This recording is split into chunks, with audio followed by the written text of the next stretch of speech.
Hello everyone. Start करते question जो कि बेस्ड है क्वाड्रेटिक इक्वेशन पे। क्वेश्चन का स्टेटमेंट है find the value of K for which the quadratic equation K plus one X square minus six के plus one X plus का three K plus nine is equal to zero where K is not equal to minus one. ऐसा इसलिए दे रखा है ना क्योंकि देखो अगर के माइनस वन हो जाएगा तो फिर ये जीरो हो जाएगा और एक्स स्क्वायर का कोफिशिएंट कभी जीरो हो ही नहीं सकता क्योंकि उससे तो एक्स स्क्वायर ही खत्म हो जाएगा, तो एक क्वाड्रेटिक इक्वेशन बचेगी नहीं। इसीलिए has real and equal roots, हमें के की वैल्यू निकालनी है अगर इस क्वाड्रेटिक इक्वेशन के लिए जो रूट्स हैं वो रियल और इक्वल रूट्स हों। ठीक है, तो देखो हमें इक्वेशन दे रखी है। इक्वेशन लिखते हैं सबसे पहले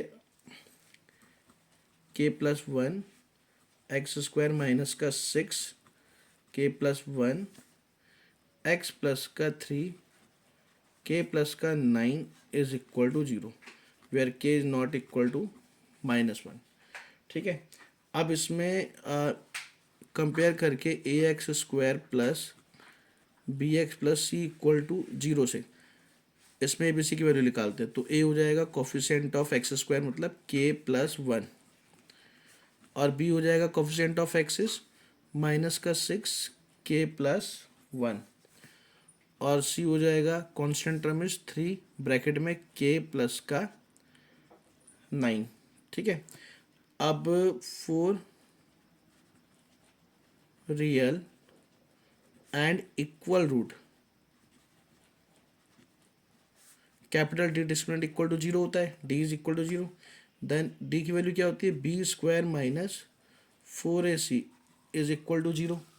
ठीक है, अब बी की वैल्यू हो गई माइनस का सिक्स के प्लस वन का होल स्क्वायर माइनस का फोर, ए की वैल्यू के प्लस वन और सी की वैल्यू थ्री टाइम्स ऑफ के plus nine is equal to zero. Square करेंगे तो आएगा थर्टी सिक्स के प्लस वन का स्क्वायर माइनस का ट्वेल्व के प्लस वन के plus nine is equal to zero. ठीक है, अब यहाँ से कॉमन आ रहा है ट्वेल्व और के प्लस वन।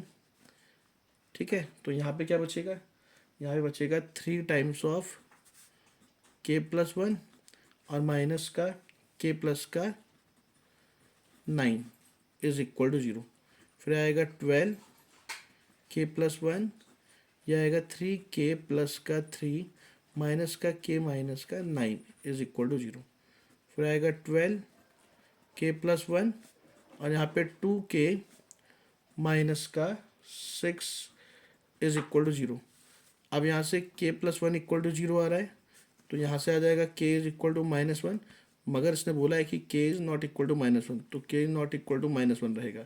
और यहाँ से two K minus six is equal to zero तो के यहाँ से आ गया सिक्स अपॉन में टू मतलब के की वैल्यू आ गई थ्री। ठीक है, तो के तो हमारा माइनस वन हो नहीं सकता तो इसीलिए के इज इक्वल टू थ्री इसका ओनली वन सॉल्यूशन होगा। ठीक है, तो ये इसका फाइनल आंसर हो गया।